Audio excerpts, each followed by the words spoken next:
Suplada mo naman? Naku, hindi naman yan namamansin. Ops! Teka.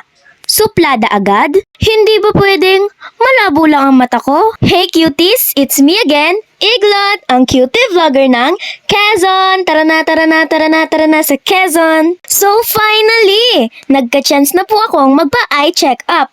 If you are my follower po, siguro naaalala niyo pa po yung isang video ko na napaiyak na ako kasi super sakit ng eyes ko sa sinag ng araw. Ito pala talaga yung dahilan kung bakit super sensitive ng eyes ko.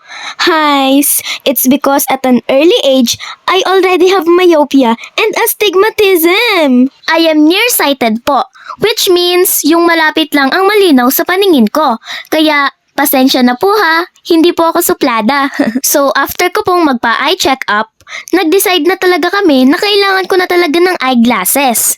Grabe, ang taas na ng grado ng mata ko. Sakto naman, naka-sale din sila ngayon dito. Ay, 50% off pa nga oh.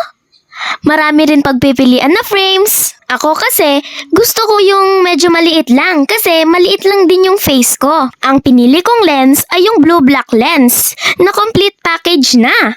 May grado na to, anti-radiation, blue light protection, and photochromic na din siya. Kasi sa generation talaga natin, hindi natin maiiwasang gumamit o mababad sa gadgets. Which is super bad talaga for our eyes pag nasobrahan. Kaya kung kailangan nyo rin po ng eye check-up, punta lang po kayo sa Escano Reyes Optical. They are located at Jade Building, Nadres Street, Poblacion, Candelaria, Quezon. Open po sila from Monday to Saturday, 8 to 6 p.m. and Sunday, 9 to 5 p.m. Huwag niyo na po antayin na lumabo pang tuluyan ang mga mata nyo. Mas okay po kung maagapan agad. Sabi nga po ni Doc, ang mga mata natin ay mahirap palitan, kaya dapat ingatan. That's all for today, cuties. See you on my next vlog. Bye!